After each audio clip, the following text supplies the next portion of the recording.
Bonjour à tous et bienvenue dans la matinale des Grand Bazar où on se retrouve autour d'un petit café, histoire de discuter tranquillement de la création de mon entreprise de jeux de société et de jeux de figurines. Et toujours, pas de coupe au montage, on continue la vidéo jusqu'à ce que le café soit fini. Aujourd'hui, on va parler de Cloud Arbor, je vais vous donner des nouvelles du projet, où j'en suis et qu'est-ce que je compte faire. Je vais d'abord vite fait faire un petit résumé de ce qu'est Cloud Arbor. Pour ceux qui voudraient directement avoir les news, il vous suffit de regarder dans le timecode, je vais faire un chapitrage et vous pourrez directement aller voir qu'est-ce qu'il en est à cet endroit-là.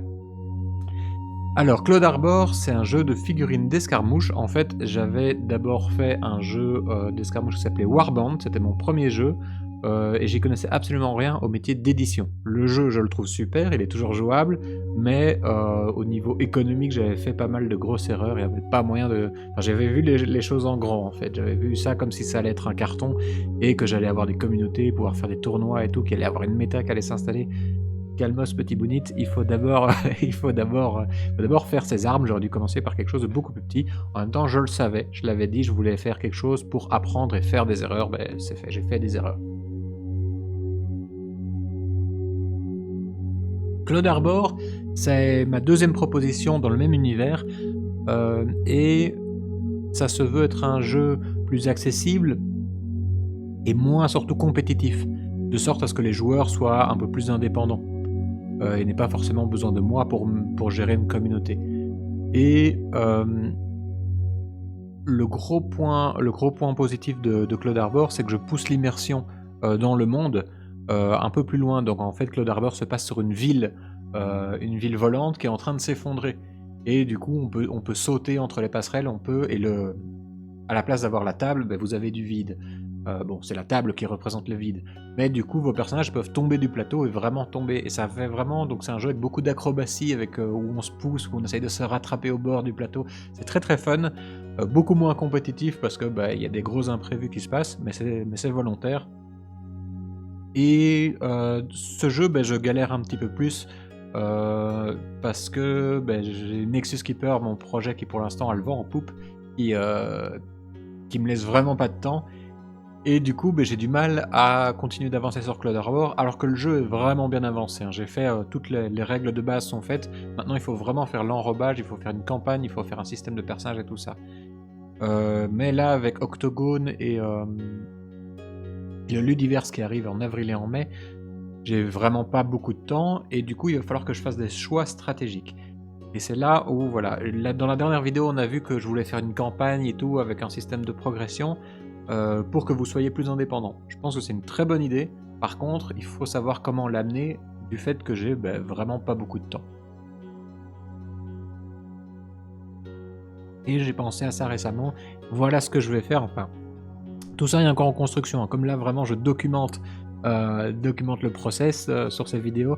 Forcément, je vais parfois explorer des pistes qui vont pas marcher et tout. Donc on n'est pas dans ce truc où je vais vous amener des solutions qui sont déjà mises en place. Là, c'est vraiment sur ça que je travaille. Ce que je vais faire, c'est que ce système de campagne, je sais qu'il existe, je sais que je vais le faire, et je sais plus ou moins comment il fonctionne. J'ai pas encore les règles mécaniques complètes, mais j'ai une grosse idée, parce que j'ai déjà travaillé dessus, et une bonne idée globale de comment ça va fonctionner. Par contre, ça va demander un temps de bâtard, si je veux vraiment arriver au bout. Et du coup, pour sortir le jeu plus rapidement, parce que j'ai pas envie que ça s'enlise, et j'ai peur que Nexus Keeper me prenne de plus en plus de temps, et que j'arrive pas à aboutir à ce projet, et que je doive l'abandonner. Et c'est vraiment pas mon but. Du coup, pour que le jeu puisse voir le jour, je me dis je vais le séparer en deux. Étape 1, on va faire uniquement les règles de jeu, avec un petit système de parties rapides. En fait, les parties rapides, c'est les parties que j'ai déjà testées, où on joue à 1, 2, 3 ou 4 joueurs. J'ai pas encore joué à multijoueur, mais je suis sûr que ça fonctionne. Mais déjà à 2 joueurs, je l'ai testé. Et c'est un jeu où du coup on doit essayer de hacker des bornes adverses ou de mettre la bande adverse en déroute si on a tué assez de figurines. C'est un jeu qui est très très fun, il fonctionne, il est déjà prêt. Donc ça, dans la partie 1, je peux mettre ce jeu-là et du lore. Je pense qu'il est vraiment temps de rajouter un peu de background à notre univers, et dans ce livre 1 en fait que je vais faire, il y aura uniquement les règles de base, la partie rapide et le lore. Et je pense que déjà ça va faire un petit jeu, sur lequel on peut s'amuser déjà un bon petit moment. Et ensuite, quand j'aurai le temps ou alors quand j'aurai une équipe, à mon avis ce sera plutôt ça parce qu'en plus le système de campagne, moi c'est pas ma spécialité.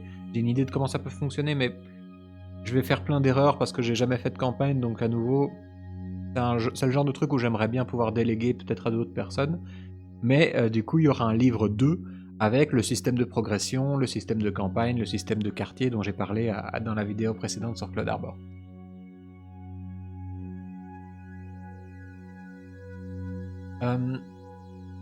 Du coup, séparer le projet en deux, histoire de pouvoir vous faire un livre 1 le plus rapidement possible.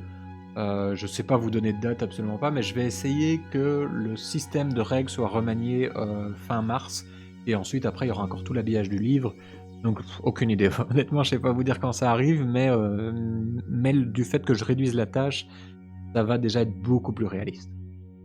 Et qu'est-ce que je vais devoir changer au niveau du jeu? Parce que on a un jeu qui fonctionne, mais je l'avais prévu au début pour être vraiment juste un petit standalone, juste ce jeu-là et pas de système de campagne. Maintenant que je sais qu'il y a le système de campagne derrière, je vais devoir faire quelques modifications en prévision de cette campagne. Par exemple, dans Cloud Arbor que j'ai déjà écrit, on a des personnages nommés comme dans Warband, donc vous avez un personnage nommé spécifique avec des compétences spécifiques, et vous pouvez choisir ce personnage. Dans le système de campagne, ça peut pas marcher comme ça, il faut que vous ayez un profil de base ou 2-3 profils de base et que votre personnage évolue dans le système de campagne. Donc ce que je pense que je vais faire pour Cloud Arbor livre 1, c'est que je vais faire un système de randomisation, d'aléatorisation, comme on dit en français. Bon, en tirant les compétences au hasard en fait. Donc vous aurez un système de personnages, il y aura peut-être 1, 2, 3 archétypes, et ensuite, donc selon par exemple un Okuma, qui sont les mutants de notre monde, un humain, un Kort, qui sont des mutants un peu qui ressemblent qui sont plus trapus, des petits humains trapus, donc les nains sci-fi de notre monde, mais ils n'ont pas du tout la même tronche que des... On a quelques illustrations que je vous montrerai. Je m'égare complet. Qu'est-ce que je voulais dire? Ah oui, et du coup, au début de la partie, on tire les compétences au hasard, avec cette idée de faire vraiment un jeu qui soit sans prise de tête, où on ne doit pas faire de list building, on tire des trucs au hasard, on a une équipe de bras cassés ou une équipe de champions, et on essaye de s'en tirer avec ça. Donc vraiment un truc pas prise de tête. Après, il y aura vraiment beaucoup plus de densité quand on arrivera dans le livre 2, et que les compétences ne seront pas tirées au hasard, mais acquises au fur et à mesure de la campagne. Mais déjà, en ayant ce petit système de compétences qui s'attache à un archétype, eh ben, je prépare le terrain pour la campagne où on pourra juste oublier le tirage au hasard et créer nos personnages dans la campagne. Deuxième chose, c'est que je vais simplifier encore un petit peu les règles. Je veux vraiment faire un jeu ultra accessible. C'est un truc que j'apprends avec Nexus Keeper, c'est que c'est vraiment très agréable de ne pas avoir un jeu où on doit apprendre des tonnes de trucs pour commencer. Et comme là, on vise un livre 1 qui est vraiment une espèce d'introduction à la campagne, mais autant simplifier au maximum les règles. On avait pour ça un système de bornes à hacker. Et le principe, c'est qu'à chaque fois qu'on passait un tour, il n'y a pas vraiment de tour dans Cloud Arbor, mais à chaque fois qu'on fait l'équivalent d'un tour, on en reparlera dans une prochaine vidéo, on pouvait aussi actionner une de ces bornes. Ça, je pense que je vais le retirer, parce que ça rajoute... C'est très chouette en jeu, mais ça rajoute un petit truc qui n'est pas nécessaire pour apprendre les règles. Comme là, mon but, c'est d'essayer d'avoir vraiment un truc d'apprentissage, on va supprimer cette espèce de petite règle des bornes, il y aura à nouveau 2, 3, même peut-être un seul type de borne, et il faudra aller la hacker toujours de la même manière, vraiment pour avoir un système ultra simple. Par contre, ce que je vais faire, c'est que lorsqu'on hack une borne, en fait, il y a différents paliers qu'on peut hacker, et quand on hack le dernier palier, eh ben, la borne tombe. Si par contre on saute un palier, si on ne les fait pas dans l'ordre, on peut directement aller au bout, mais il y a un effet qui se déclenche. Et ça, je vais le garder, je vais faire un tableau d'effets en fait qui sera commun à toutes les bornes, et si jamais on veut sauter des paliers pour aller plus vite et gagner des points de victoire et peut-être gagner la partie, on risque de faire un jet sur ce tableau et d'avoir peut-être une onde de choc ou un truc comme ça qui se déclenche depuis la borne. Donc voilà, prendre des risques pour hacker une borne plus vite. Et il y avait un dernier point que je voulais modifier. Oui, comme nos personnages étaient nommés dans Cloud Arbor, c'était vraiment des personnages spécifiques, ils avaient un verso de cartes, de leur carte de personnage, où ils étaient où c'était quand leur nerf lâche en fait. C'est quand ils étaient agités, et à chaque fois qu'ils retournaient la carte, parce que ça arrivait plusieurs fois dans la partie, eh ben, il y avait une action spécifique qu'ils étaient obligés de faire la prochaine fois qu'ils l'activent. Ça, comme maintenant on a des personnages génériques, on va plus pouvoir le faire. Par contre, c'est là où je pense que ça va même être plus fun que ma première version de Cloud Arbor, c'est que je vais faire un deck de réaction, en fait, un deck de... comment on peut l'appeler? Je sais pas. Un deck de pétage de câbles, et à chaque fois que notre personnage a sa barre de morale qui se remplit, donc sa barre de stress qui se remplit, ça se remplit avec un système d'adrénaline dans ce jeu, eh ben on va, au lieu de retourner la carte, on laisse la carte comme ça. En plus c'est plus simple pour la production, on fait des beaux dos de cartes avec une petite illu, tous les mêmes, et puis sur le recto il y a toutes les infos, et à chaque fois qu'il...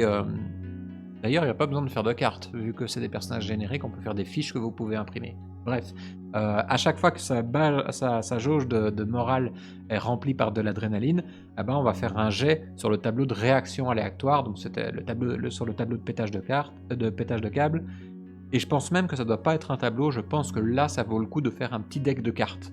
Parce que ce deck de cartes on pourra le réutiliser dans la campagne, et que ça va vous permettre, parce que c'est quelque chose qui se passe assez souvent, que les personnages craquent et que leur jauge de morale se remplisse, ça va permettre que les personnages ne...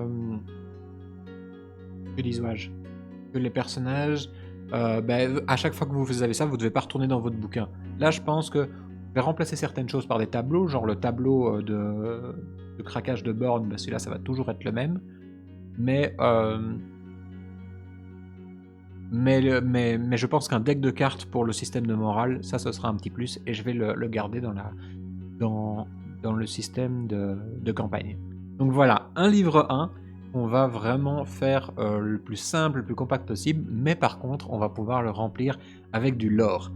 Et ça va être cool, parce que c'est vraiment quelque chose qui me manque depuis le début, parce que voilà, je faisais quelque chose de très pratico-pratique, pour Warband même, mais au niveau du lore, j'ai beaucoup de choses en tête, et je prends jamais le temps de le faire sur papier.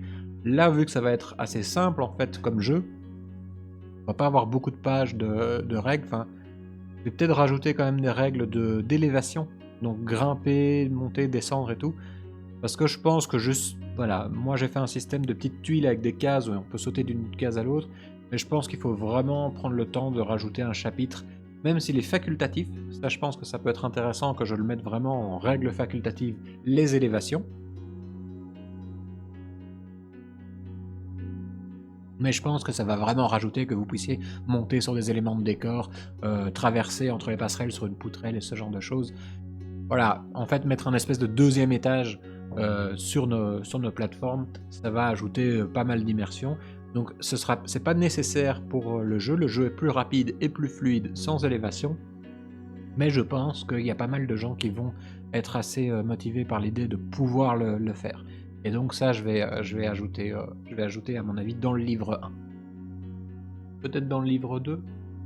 Pour vraiment avoir le truc le plus simple possible. Je sais pas, c'est une bonne question. Est-ce que vous pensez que le système d'élévation, on l'intègre directement dans le livre 1 en chapitre optionnel, ou est-ce que je le mets en livre 2 avec les règles avancées et la campagne ? Les deux sont possibles, les deux sont intéressants. J'ai déjà fini mon café, il fait 13 minutes, il était un peu froid, un peu petit. Du coup, malheureusement, la loi, c'est la loi, mais en même temps, j'ai parlé de tout ce que je voulais parler. Ça va faire une très petite vidéo, mais j'ai speedé comme un ouf, je sais pas pourquoi, j'espère que c'était pas trop rapide, et surtout mon café était froid, déjà, parce que je l'ai laissé un peu traîner avant de débuter la vidéo. Voilà, on va se retrouver mardi et je suis impatient de vous revoir mardi parce que on va reparler donc du jeu qu'on est en train de mettre en place sur YouTube, et j'ai eu une chouette idée qui va, je pense, lier tout ça, qui va faire passer le truc de juste une petite immersion, de juste un petit peu de roleplay, à vraiment un petit jeu sur internet. Donc j'ai hâte de vous retrouver le mardi pour vous parler de tout ça. Français, Françaises, au revoir.